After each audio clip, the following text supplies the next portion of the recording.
was between the Chargers and the Chiefs. The Chiefs ended up on top 27-24. A couple of stats for everyone if you haven't seen the game. Justin Herbert threw for 334 yards and 3 touchdowns, 1 pick. Took 2 sacks. Patrick Mahomes threw for 235 and 2 touchdowns, no picks, and was sacked once. Leading rusher was Clyde Edwards-Helaire with 74 yards. Leading receiver was Mike Williams with 8 catches, 113 yards, and he caught a touchdown. So, Cody, with all of that, you saw a majority of the game. I wasn't able to see. I was, busy playing, actually balling at softball. But what are some takeaways that you took from this game so far? So my takeaways are that the Chiefs, their offense took a little bit longer than usual to get going. Patrick Mahomes looked uncomfortable for a majority of the game. The Chargers' pressure defense really, stepped up, of course, as it's been doing this season, as we saw against our Raiders. But Patrick Mahomes was a little uncomfortable for a majority of the game. There was, I think, one play that kind of gave a little bit of relief to the Chiefs because you can tell Patrick Mahomes had been uncomfortable. Patrick Mahomes basically did a 50-yard strike to receiver Watson. He beat J.C. Jackson kind of on a double move that was kind of like a long slant.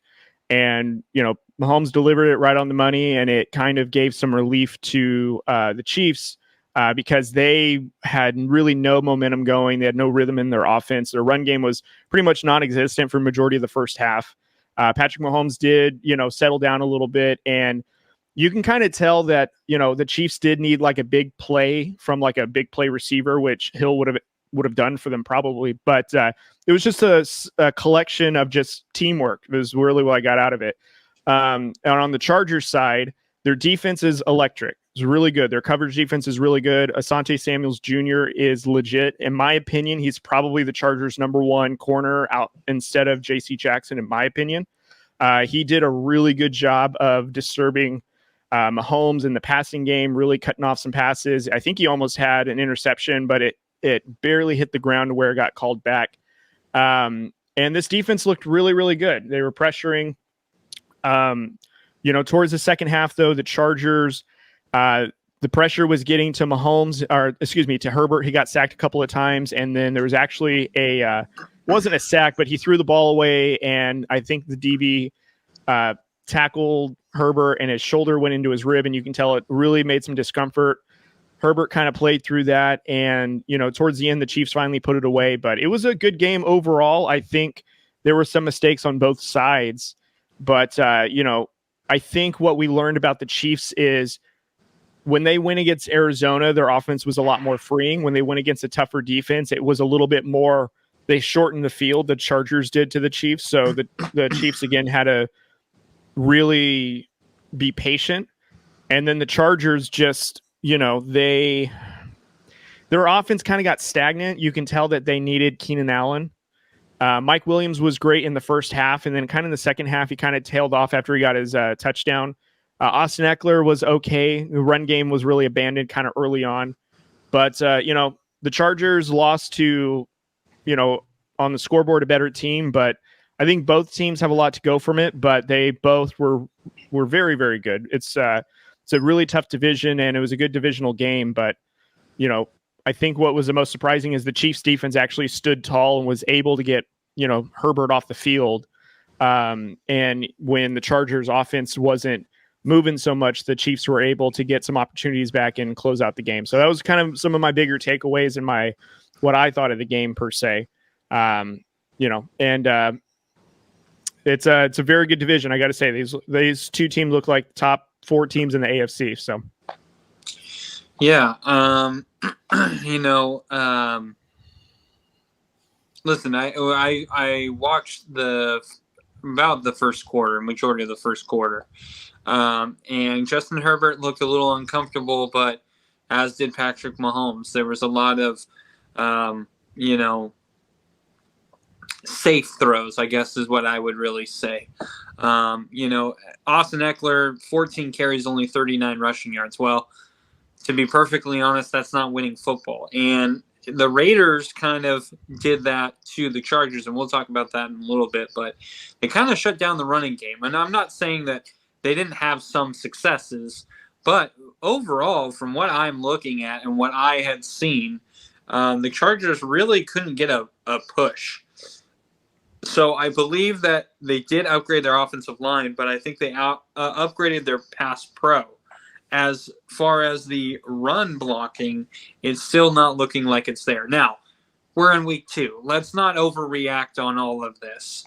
And I know you had said earlier that, Justin Herbert, he took a pretty wild hit. Mm-hmm. So hopefully he's okay for fantasy owners, for AFC West, division rivals. We're kind of hoping maybe he might be benched for a few weeks. I don't know. No, I hope he is okay. He is a great quarterback, of course, and he's great for the game. But we'll see. That could be huge. That could be potentially huge. Mm-hmm. So if you're a Chargers fan, you're probably holding your breath right now. And I did just want to bring up someone who I think is an unsung hero that I have been watching the last 2 weeks. And ironically, I do have him in one of my fantasy leagues, so I kind of know him. But Gerald Everett, the tight end for the Chargers, he's been kind of a go-to guy. When Keenan Allen went out in week 1 against the Raiders, he kind of looked more towards Everett. If you are a defense scheming for the Chargers, you are going to have to put respect on Gerald Everett, because it looks like he's doing some great things with Justin Herbert, and he was the second leading catcher for the Chargers today. I'm sorry, he was the third leading catcher. I forgot that Austin Eckler had 9 catches. So, as a fantasy owner, again, Austin Eckler, he had a good fantasy day. But in terms of just strictly a running back in football, Austin Eckler didn't have the greatest of days. Yes, he had 9 catches. Yes, he had 55 yards. He had a big 21-yarder. Okay, I get all of that. 10 targets towards Eckler. But his running, they need him to be at least somewhat efficient on the run game. And that would be my concern, because now if you lose Justin Herbert and now you don't have your run game, that is a lot of missing pieces for your offense. So I would be a little worried about that. But huge for Kansas City to be 2-0 to start off the year. I, on the other hand, thought that if they were going to go 2-0, this would be the way, because Arizona, I had the Chiefs beating Arizona this year, and then I had the Chiefs winning at home against the Chargers. Andy Reid is one of the best coaches. And, Brandon Stanley on the Chargers head coach, he's a second-year guy. So on Thursday nights, I'm going to go with the experienced coach, and I usually like to go for the home teams. In this case, it was no different. So, but kudos on the win for the Chiefs, even though it seemed like Mahomes was pressured constantly, and he somehow got out of it and got a win. And it's crazy how we were talking so much of Josh Allen, Justin Herbert, all these quarterbacks this year, Russell Wilson, and we kind of somehow forgot that Patrick Mahomes is still freaking amazing. So, good for the Chiefs there. But it was a good game.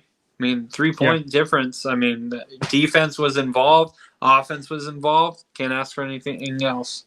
Yeah, I mean, there was just one mistake by Herbert, but it wasn't really necessarily. I mean, Herbert threw it right to the defender, but Gerald Everett, actually, who you're referring to, you can tell he was just gassed. This hurry-up offense is very exhausting, and it looks like he's a player that, is not used to it, of course, and it's understandable. This offense is pretty unique in itself, and he was supposed to do a comeback route, and he kind of, I don't want to say gave up on it, but he turned around and the DB was kind of hiding right behind him. Herbert saw Everett, threw it right to him, and then DB took off for 99-yard interception, turned to pick 6. And it was probably really the only mistakes that Herbert made the whole game, but it actually turned the momentum around, because obviously it propelled the lead a little bit more for the Chiefs. And one of the things that the Chiefs did that that the Chargers didn't really do is, yes, they tried to get Eckler going and Sony Michel at some points, but the Chiefs made it a point to get their running backs involved and shorten the field. Like, the Chargers took away the deep balls, so Hardman and MVS couldn't get going. And so they made, the Chiefs go dink and dive, and they did that. They did a little bit more running. They got all of their running backs involved and kept getting them involved to where even though they would have a rush with Clyde Edwards, he'd have a nice little burst. McKinney would get a little bit of a carry, but they also made it a point to get them involved in a screen game. So it was kind of a pass play, but it was designated as a run play, it looked like. And they just kept more of a balanced offense than the Chargers. Herbert, threw, I think, it 40-something times, 300 and something, yards, but they didn't really honor the balance of the run, which I think was a little bit pivotal. And then that, too, though, is because they were playing from behind, so I'll give them that. But, to your credit, Drew, with them not getting Austin Eckler involved, or at least, their pass protection is really good. It's just for some reason they're not really committed to the run as they were last year. And you can tell, like, in this game, it would have been better off if they were balanced. I think it would have helped out a lot because the Chiefs remained balanced in a sense, but the Chargers you can tell, were one-dimensional. And I think part of it is the reason why the Chiefs were able to kind of contain Mike Williams after a little bit. And they, try to, let Palmer get the ball and let him try to do something. He's not going to beat them. Go ahead and let DeAndre Carter get the ball. He's not going to really do much, but take out Eckler, take out Williams, and then try to beat us elsewhere. And that's pretty much what the game plan was.